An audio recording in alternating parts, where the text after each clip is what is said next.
Donc voilà, on va faire un effet pochoir, c'est-à-dire transformer une photo en une image à deux niveaux, noir et blanc, rien entre les deux.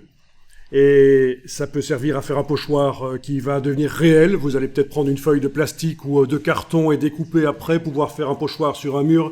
Là où c'est permis, évidemment. Je n'incite pas à la délinquance, hein, attention.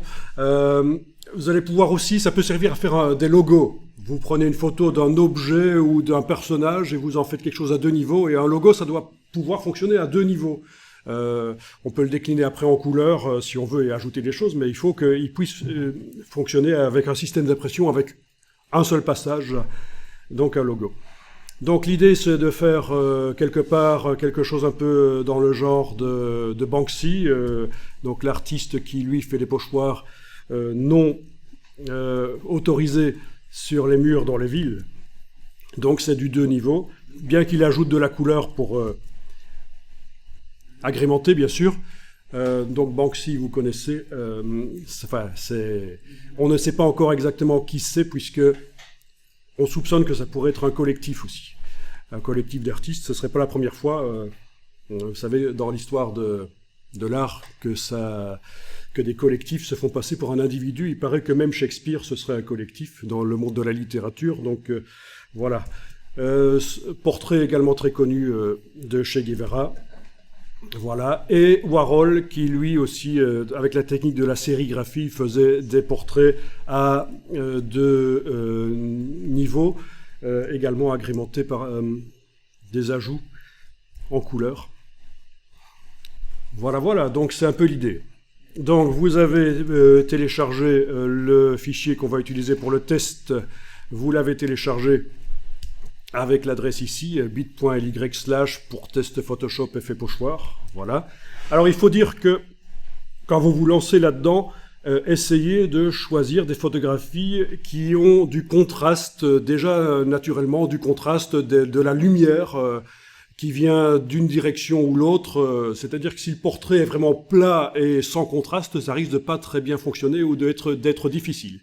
Ce qu'on va faire ici, peut aussi être fait manuellement, c'est-à-dire que plutôt que d'utiliser le logiciel pour faire les zones noires et blanches, vous allez pouvoir manuellement le faire. Comment? Soit en prenant une photo et en mettant un papier calque dessus et en dessinant, et puis vous récupérez ça dans le logiciel et vous mettez du noir et du blanc là où il faut, soit directement dans Illustrator en mettant une image en fond dans Illustrator et en redessinant par-dessus l'image, mais ça demande un certain sens artistique pour y arriver.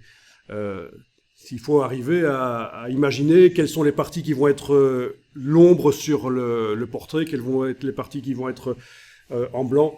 Mais techniquement, ce sont des choses qui, moi, en tant qu'ancien étudiant d'école d'art dans les années 80, j'ai fait ça. On nous faisait faire ça comme exercice. Prenez une photo, transformez-la en un pochoir. Évidemment, à l'époque, il n'y avait pas les ordinateurs, bien que Illustrator est apparu en 87, mais en Belgique, c'est apparu beaucoup plus tard dans les écoles. Beaucoup plus tard. Donc voilà. Alors, le principe, voilà, j'ai fait juste là, avant le cours, en 5 minutes, pendant que je vous parlais, j'ai fait ça rapidement. C'est pas extraordinaire, mais le principe, il est là, hein, au départ de la photo que je vous ai montrée. Et donc, l'idée, c'est que ici, je viens de masquer un des deux groupes. Je vais commencer avec le premier. L'idée, c'est que on amène la photo dans Photoshop, on convertit en objet dynamique. L'objet dynamique permet de mettre un filtre qui apparaît dans la palette des calques. Donc j'ai mis un filtre de flou gaussien qui rend flou. Ça, c'est pour enlever du détail sur la photo.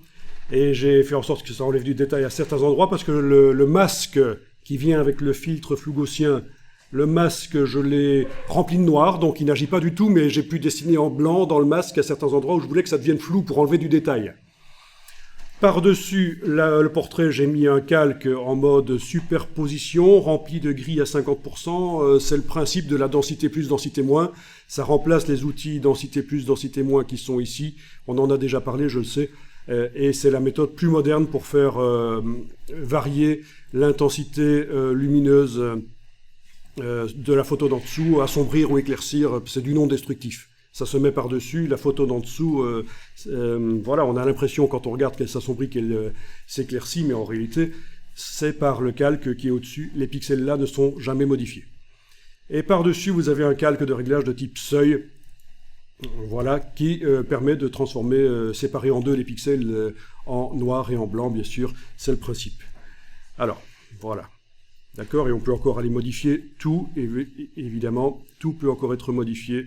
C'est ça qui est intéressant, c'est quand même assez modifiable par la suite. Étant donné qu'il n'est pas toujours facile avec ce jeu de calque d'obtenir le résultat qu'on veut, j'ai dupliqué le groupe, et sur le groupe dupliqué, j'ai mis un masque de fusion qui empêche que, voilà, qui permet de cibler une partie. Le groupe du dessus ne va permettre de modifier que la bouche, en fait, de mon personnage, comme on le voit ici quand j'enlève l'œil, vous voyez la bouche et la cravate, oui. Voilà. Et l'idée, c'est qu'on a la même chose, bien sûr, mais avec des réglages différents. Parfois, c'est pas nécessaire, ce deuxième groupe. Mais voilà, dans ce cas-ci, ça peut être sympa. Donc, bien sûr, comme ça prend pas mal de temps pour créer tous ces calques, nous allons à un certain moment, une fois qu'on aura vu manuellement comment faire les choses, on va scripter ça, on va demander à Photoshop, on va créer un script qui va permettre à Photoshop, on va juste ouvrir une image, cliquer sur le bouton de lecture du script, et toutes ces choses-là vont être faites pour nous.